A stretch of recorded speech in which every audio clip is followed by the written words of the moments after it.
Kesehatan sehingga pada siang hari ini kita dapat berkumpul dalam rangka pelepasan ekspor kopi ke-6 secara simbolis ke Taiwan.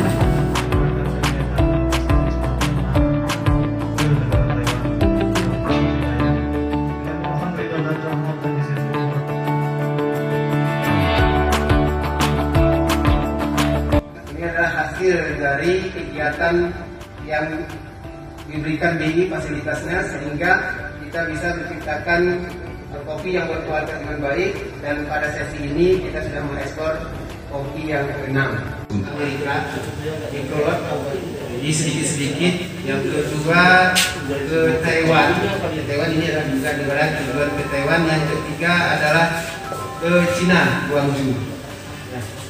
Selanjutnya di sini kita juga mendampingi anak muda milenial yang sudah mulai memiliki pasar karena era teknologi, sudah mampu berkenalan dengan orang luar tanpa memiliki perusahaan. Saya Sabila Abu Bakar, Bupati Tegal, mengucapkan selamat kepada kelompok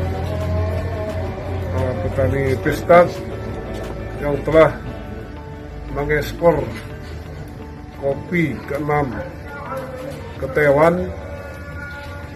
Ini adalah tidak lepas dari binaan BI. Untuk itu kami mengucapkan terima kasih kepada pimpinan dan jajaran BI Lok Semanggi. Mudah-mudahan pembinaan ini tidak ada ujungnya, tidak berhenti. Amin.